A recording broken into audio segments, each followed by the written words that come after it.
ప్రత్యేక హోదా విభజన హామీలను అమలు చేయించడంలో జగన్ ప్రభుత్వం విఫలం. రాష్ట్రాన్ని అధోగతి పాలు చేసిన వైసీపీ ప్రభుత్వానికి రాబోయే ఎన్నికల్లో గుణపాఠం తప్పదు. త్వరలోనే జగనన్న రాష్ట్ర ఎన్నికల్లో సిపిఐ శ్రేణులు సమర్థవంతంగా పనిచేయాలి. సిపిఐ పట్టణ విస్తృత కౌన్సిల్ సమావేశంలో జిల్లా కార్యదర్శి గాలిచంద్ర ఉద్ఘాటన. రాష్ట్రంలోని వైసీపీ ప్రభుత్వం, కేంద్ర ప్రభుత్వం మెడలు వచ్చి ప్రత్యేక హోదా విభజన హామీలు అమలు చేస్తామని ఎన్నికల ముందు వాగ్దానాలు చేసి నేటికి 5 సంవత్సరాలు కావస్తున్నా కూడా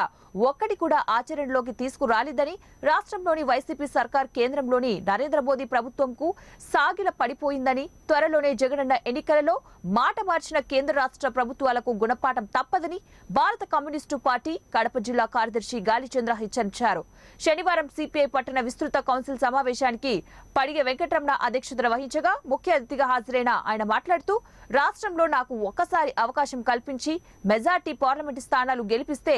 ఆంధ్రప్రదేశ్కు ప్రత్యేక హోదా, ఎన్నుకోబడిన రాయలసీమకు ప్రత్యేక ప్యాకేజీ, కడప జిల్లాల ఉక్కు పరిశ్రమ, అన్ని విభజన హామీలను అమలు చేయిస్తానని నమ్మబలికి గద్దెనెక్కిన రాష్ట్ర వైసీపీ ప్రభుత్వం మరో 2 నెలల్లో అధికారం ఉంటుందో ఉండదో తెలియని పరిస్థితుల్లో ఉందని, కేంద్ర ప్రభుత్వం నుంచి ఏ ఒక్క హామీ కూడా అమలు చేయించుకోలేకపోయిందని, అందుకే రానున్న ఎన్నికల్లో ఈ 2 ప్రభుత్వాలకు ఈ ప్రజలు గుణపాఠం చెప్పాలని ఆయన కోరారు.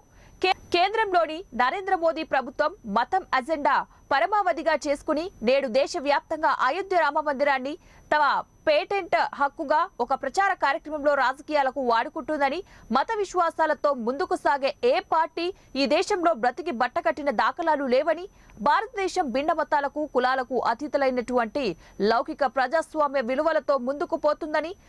మతం వ్యక్తిగతంగా ఉండాలే తప్ప అందరికీ రుద్దే ప్రయత్నం బీజేపీ చేస్తూ ఉన్నదని, అయోధ్య రామాలయ ప్రాణప్రతిష్ఠను సైతం ఎన్నికల స్టంటుగా వాడుకోవడం సిగ్గుచేటన్నారు. మణిపూర్లో ఓవైపు హింసకాండ కొనసాగుతున్నా, అల్లర్లు చెరరేగుతున్నా వాటిని ఏమాత్రం ఖాతరు చేయకుండా ఫోకస్ అంతా అయోధ్యపైనే పెట్టడం ఏమిటని ఆయన ప్రశ్నించారు. రాష్ట్ర ముఖ్యమంత్రి సామాజిక న్యాయాన్ని పాటిస్తున్నామని ఓవైపు చెబుతున్నప్పటికీ మరోవైపు అనేక మంది దళిత ఎమ్మెల్యేలు బయటికి పోతున్నా పట్టించుకోకపోవడం చూస్తుంటే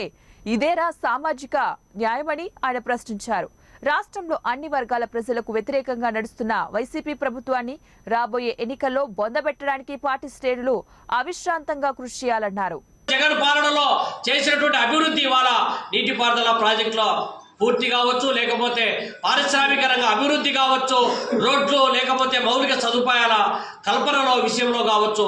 ఏ ఒక్క అభివృద్ధి కార్యక్రమాన్ని చేపట్టకపోగా కేవలం నగదు బదిలీ పథకం పేరుతో కొన్ని పథకాల డబ్బులు జమ చేయడం తప్ప మిగిలినటువంటిది ఎక్కడా కూడా ఉద్యోగాలు కల్పించడంలో కావచ్చు, లేకపోతే ఫీజు రియంబర్స్మెంట్ విషయంలో కావచ్చు, మహిళలకు సంబంధించినటువంటి అనేక రంగాలలో సాధికారిత అనేటువంటి అంశానికి పూర్తిగా స్వస్తి చెప్పినటువంటి పరిస్థితి, రైతులకు ఇచ్చేటటువంటి అన్ని రకాల రాయితీలను పూర్తిగా రద్దు చేసినటువంటి పరిస్థితిని మనం చూస్తూ ఉన్నాం. ఎస్సీ, ఎస్టీ, బీసీ, మైనారిటీ కార్పొరేషన్లు నిలువున చీల్చి కులాల వారిగా కార్పొరేషన్లు పెట్టి అందులో ఉన్నటువంటి నయా పైసా డబ్బులతో సహా పూర్తిగా తన అకౌంట్లోకి మార్చుకొని అడ్డగోలుగా తన అనుయాయులు ఇవాళ